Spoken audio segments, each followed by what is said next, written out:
Hey guys, welcome back to my channel. This week, as promised, I am bringing to you 3 tie upcycles.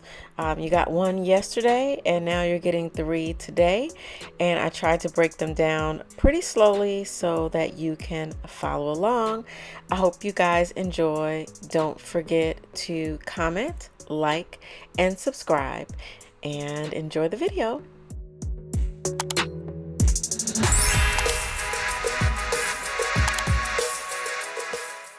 Hey guys, before we get into the 2 main upcycles, I did want to kind of give you the backstory on the red tie vest that you guys saw yesterday. And if you haven't seen that, I'm going to put a link here just above so that you can watch that video later. I started off with these blue ties and I only used 4 and I weaved them together.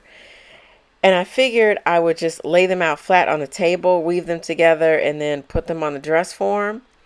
What I'm going to tell you is that the reason why this is important is because when you're doing that woven tie vest upcycle, you really want to put it on your body. This is one of those times when doing it on the dress form isn't quite going to give you what you want, and you'll see what I mean. So this one I did with blue. Blue's my favorite color. I was like, you know what, let me lay this out. Let me sew it down.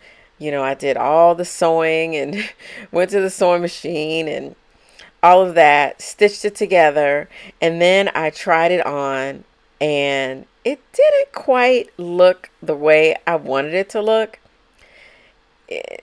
I mean, it's not horrible, but you can definitely tell the difference between this one and the red one and how it lays on the chest and on the neck. Like it's not really up near the collar. It's more in the center of the chest. So I flipped it around. I put that on the back side. I took the tail end of the ties and I made a bow in the front. And that's where we left it. All right, this is the version of the folded tie that you guys saw on Instagram some time ago. Those of you that don't follow me on Instagram, just to let you know, I posted a tie creation and I demonstrated it on Instagram, but it was very sped up. And a lot of people were like, oh, it's great, but I need a slower version. So that's another reason why we're doing this video.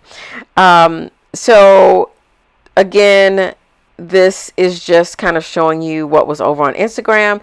Now let me show you how I do it a little slower and different for you guys. Hey guys, I'm going to show you really quick how to create this tie. It's a little different from the one in the last video. It sits a little closer to the neck and the tie part is a little longer. So let's try it out. All right, let's get started. Now I'm going to take apart the tie, unknot it. This is a good thing about these ties is that it's not permanent. So the vintage ties and older ties are usually a little wider. So keep that in mind. So you're going to fold it once and you can, stop wherever you want. You can stop high or stop low, but fold it once. That first fold is probably about 3 or 4 inches from the bottom of the tie. Then fold it down again on top. When you fold it, you're going to stop just a little bit higher than you did for the first fold. Okay. Then you will fold it a third time if you so desire. And when you fold it the third time, it's going to be just a little shorter. So they're staggered. So you've got the first fold, the second fold, the third fold, and each one you can see very clearly. Then you're going to take what's left of the tail of the tie and you're going to begin to wrap it around. So what I like to do is right here where you see my fingers holding it, I like to squeeze the tie together right there in the middle, and this helps to just get a better shape. I've seen a few people online, like Benjela, put a rubber band on, and I think that's super helpful. I remember when I saw that, I was like, that's genius. But that'll hold it together. Or you can hold it together with your fingers if you think you can do that. Wrap it around a couple of times. I wrap it usually twice. When I bring it back around to the back on that second time, I take the tail of the tie and I tuck it down inside in the back. So just take the tail, take your finger. I'm going to show this to you a little closer so that you can see it, and pull it through. Okay, and then it's going to look something like this. And then you can pull that tail and make that knot a little tighter, and then you can stick it through a second time. So this is tucking it in the rear. It might take a few times to get down in there because by now it should be pretty tight. And then you just pull it, and then you have a nice thick kind of knot right there in the tie. And I have on this little bustier from Zara, and I eventually just tuck the tie inside. Now you can use a necklace or a cord or some other jewelry, pearls. Pearls was the only thing I had. I was out of town. I was actually out of the country doing this, and that was just the best thing to use. Another option, if you don't like that excess tail hanging off, you can create a knot by just knotting what's left of the tie and maneuvering the knot so that it sits right on the front of the tie. So if you see, I'm kind of holding the knot in place and squeezing it and moving it along so that the knot sits right in front. And then I just take the tail of the tie, tuck it, and then there's not that much hanging from the back. It just depends on how you plan to wear the tie. And so I found that this is a nice way to do it if you only want a little bit of the tie hanging off the back. And then you've got a little knot in the front. And then you just do the same thing. Stick the pearls or the cord or the string or the necklace, whatever it is you decide to use. Stick that in there and then hook it around your neck. And I always struggle with my pearls around my neck. I don't know why. It just always is difficult for me. Now once I have it closed, I just tuck it inside the bustier, and I love the way this one turns out. Now this one is much more closer to the neck than the other one. The other one was on a longer pearl necklace, so it hung down a lot lower. And I just really love the way this turned out. So here's just another picture of it. This one is wrapped around like 2 or 3 times, so it's a bigger knot there. Again, you can add brooches and other things like that. What are you waiting for? Hit that subscribe button below and click on that bell so that you don't miss an episode. All right, let's get back to this video. All right, you guys, we're going to move into this tie that we're going to call the rose. So the first thing you want to do is kind of situate the tie where you want it to stop.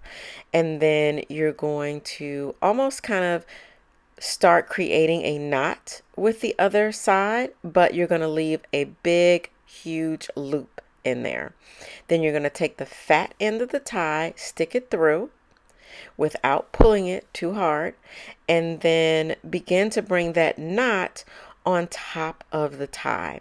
And you want to hold the knot and kind of pull it so that it gets a little tight, but keeping the knot right on top. All right, and then you're going to start to twist the remaining portion of the tie, not all the way down to the end, only halfway. So you're still keeping your hand on that knot, and you want to start to twist the tie around the knot, keeping the knot kind of in the forefront, and then the twisted part of the tie, you're going to twist it behind the knot. And I'm going to try to kind of zoom in here a little bit. My hand is covering it, but I am holding all the pieces together because when I get to the end, I'm going to take that tail and I'm going to just tuck it right in the back. And your tie should stay. You should not have any problems. If you do, have any difficulty and it starts to come apart, just take a safety pin and pin it in the back, and that will hold it together. Now, I did do this about 3 or 4 times before I got it down pat, so you definitely have to practice, practice, practice, and you can get it. It's such a great accent to a blazer or a button down shirt. I think it's great. All right, let's get started on the bow tie. This one is a bit more complex, so stop and start whenever you need.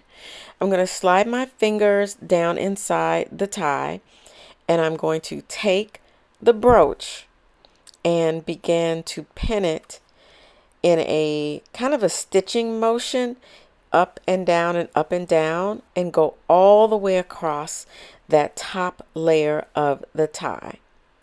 I'm giving you a close-up view so you can really see how I'm putting that needle through.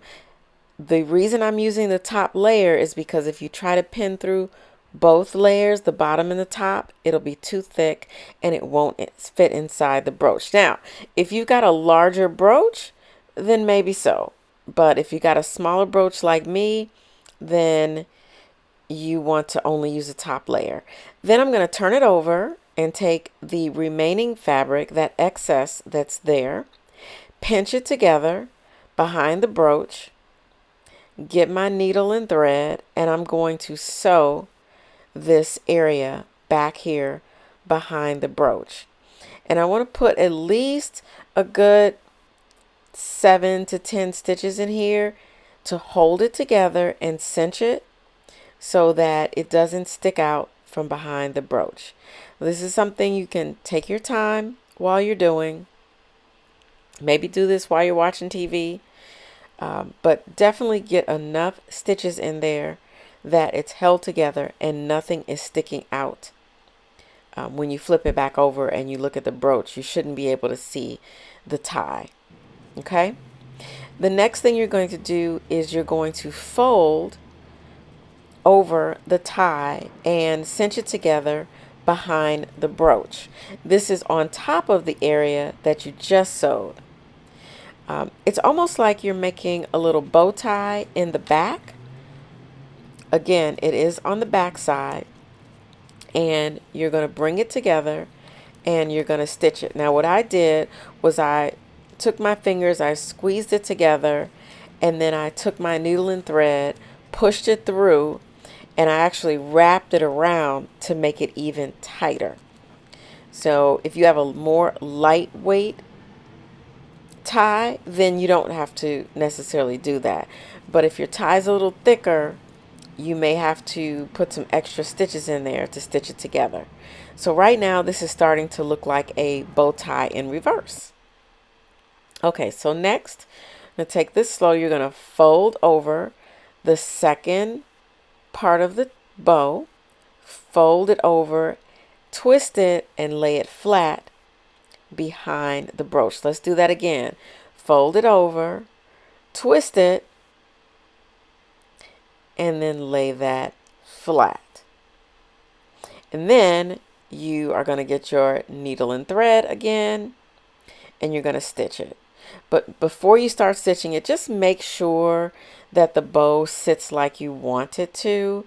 You know, make sure that it's not twisted or on an angle or there's too much bow there. Play around with it a little bit and make sure that it's right before you get your needle and thread and start sewing. I generally sew right on top and no problem. Now you can't pin it in place like I did here. See how I pinned it? I played around with it. I folded it over. I made sure it looked right on the other side. And then I stuck my pin in it again. Then I got my needle and thread. And then I started sewing. So definitely do that. Make sure that it looks right. Make sure it looks like how you want it to look. Okay, so mine is relatively small because I know I'm going to wear this under a jacket or with a vest. But if you want to make this bigger, you absolutely can. All right, now let's go to the tail of the tie. And we're basically just pleating. we're pleating. I put 3 pleats in the tail of the tie. I put a pin in there, and then I went in with my needle and thread and I stitched it down.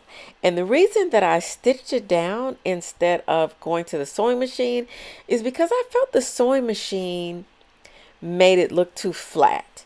And at least if I'm hand sewing it, it still has a little bit of lift and it's not so flat. All right, so then you lay your bow on top of the pleated piece, and when you put it around your neck, all you need to do is use a safety pin and safety pin the bow to the tail, however you want it to look. So on the first one, I think I did mine a little closer to the neck, and then later on I had it drop down just a little bit. I paired it with my vest. I paired it with a jacket. I also put some brooches on the lapel. I think that this tie really pops. And depending on the color that you use and what you decide to pair it with, I think it looks smart. I think it looks like the ultimate girl tie. And I just think it has so many options. And you can use any kind of brooch on here. It doesn't have to be a butterfly brooch. It can be a flower. It could be a pin, anything that you like. But I hope you guys enjoyed this video, and I hope you will try it out. And I hope you'll tag me on Instagram so that I can see your beautiful creations. All right, you guys, I'll see you next time. Bye.